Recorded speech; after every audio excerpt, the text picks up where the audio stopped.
Who can take the other's punch, as the main event is off and running here on Friday Night Fights. I'm sitting in for Joe Tessitore, Bernardo Osuna alongside Teddy Atlas. And Teddy, how do you expect this fight to play out? The way you would want it to play out is Holt to be the boss. He's a stronger guy. Acts like he's stronger. Oh, beautiful right hand. He acted there immediately with the right what Holt likes to do, a lot of people think he's a walk-in, seek and destroy guy. He's not. Watch him. Most of his punches are thrown on the back end. He likes to time you when you come in. He likes to counter punch a little bit. He doesn't lead a lot. When he does lead, it's almost the same way all the time, with a jab and a right hand, or a jab and a right hand to the body.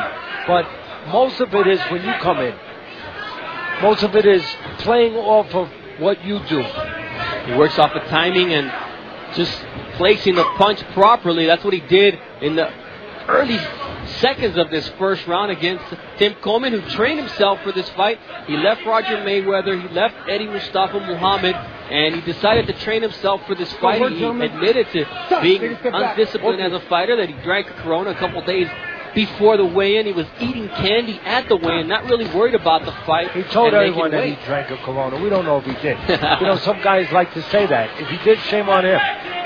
When he's supposed to be getting ready for something that's going to impact the rest of his life. Shame on him.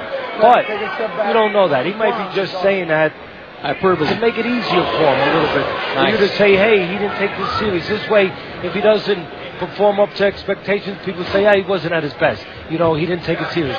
If he does, then people just say, well, he overcame that. So it's a mind game.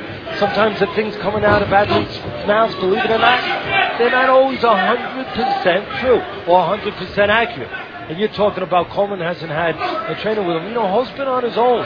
His father's been training him now instead of Buddy McGurk. After the loss to Garcia, Holt wasn't happy with McGurk, so he left him. His father had some surgery on the Achilles tendon, so he hasn't been in the gym. So Holt's been on his own too, training. So that's a little bit even as far as the preparation in the gym from both guys. Not having their normal preparation, maybe, or at least their normal leadership. Yeah, the corner, you don't know who's going to be yelling out instructions in the Pitbull's corner. You do know that Roy Jones Jr. will have a word with Kendall Holt once he gets back into the corner after this first round comes to an end in about 30 seconds. Nice body shot, and that is the way that Vernon Paris finished the fight against the Pitbull. He gets right back up, but when a guy's not in shape, the body's the way to go. In shape or not, when you get hit that left hook in the liver, you feel that punch, believe me, whether you're in shape or not. But what's important is Coleman, he was stopped in his last fight with a body shot. That means that he has some bad memories in his mind. Those bad memories were brought to the surface once again. You're coming off a knockout. You have bats in your belt for you a little bit. You have ghosts in the attic. Well, those ghosts are there. No confidence there. And there's the left hook. And I told you, he likes to counterpunch. He likes to work off timing shots. And that's exactly what Holt did. Take another look. He waits for Coleman to come at him. A little slip to the left. Nice left hook. Watch it again. Holt doesn't lead a lot. Again, he waits for you to throw. The right hand was thrown. The elbow was left out. There was an open window. What window? Drive the left hook to the liver. And again, Coleman got knocked out in his last fight by body shots. There's Roy Jones in the corner with Kendall Holt. And we'll take another look at how this happened. I mean, he just got lazy with the right once he threw it. The sound speaks for itself, Teddy. Look, I'll tell you why it happened. It happened what we were talking about in the opening, what we were talking about a little bit here at the beginning. Holt's the puncher. Coleman's a gutsy guy. He got up. He showed that guts. He showed that heart.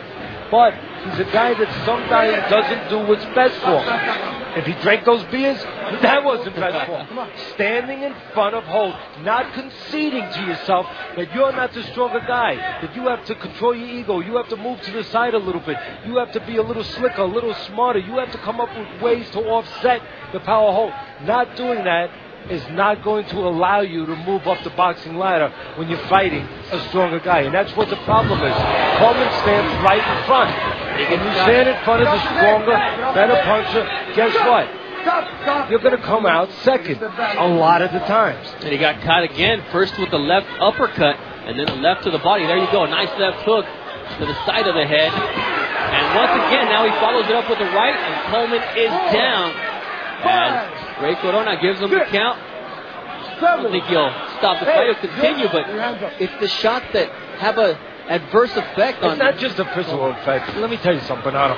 Physically, he's being damaged. He's being hurt. But Coleman came into this fight. He said, basically, after his last fight when he got knocked out, that he quit the sport.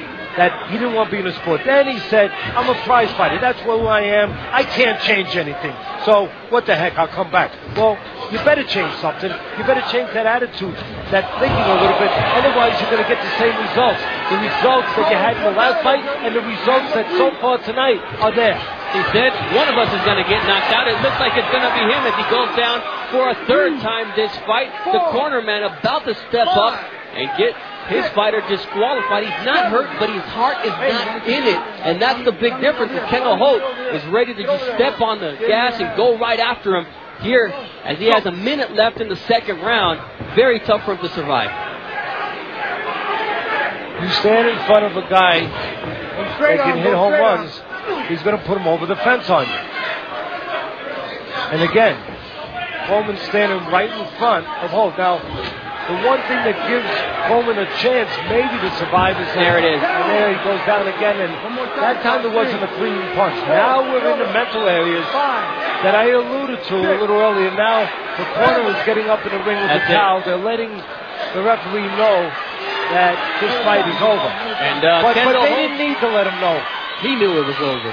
Well, he let everyone know it was over. Those last punches didn't land clean. That's why I was talking about early on, Bernardo. Yeah, he was taking physical damage, but the mental damage, that was there already. That was showing itself already. Coming off the knockout loss, making the statement that he quit after that fight. He wasn't in the sport. Then he came back. Then he said, I'm a prize fighter, but I can't change anything. That's what I am. No, if you're going to be a successful prize fighter, you do change things. If you're going to be successful at anything, you do change things. He didn't change. He stood in front. You have to learn from your mistakes, and he did not. He said, before this fight, I could really care less. I'm done with boxing, and that his mental state really wasn't here, and you could see in the fight, it was actually to go out and knock out or be knocked out. He didn't do enough to damage Kendall Holt, and that's why he ended up knocked out off the canvas 4 times, but he could not continue. And there's the debut of Roy Jones Jr. as a corner man with Kendall Holt. He chose the right time to come out and make his debut. Then he will take a look at the replays. The first knockdown was the best knockdown of the fight. Well, again, Coleman covering up.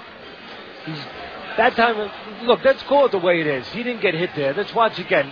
Now we're going to take a second knockdown. We're not going to see that one again. Some of these punches landing on the gloves. Some of them a little behind the gloves. Not any devastating punches. That's on the gloves. That's a little behind the ear. But look, I know I'm not in his body. I know I'm not taking those punches. But I know this business. I've been in the ring. I've been with fighters for 35 years. At that point, Coleman did not look like he wanted to behave like a fighter. That he wanted to find a way to overcome what was happening in front of him.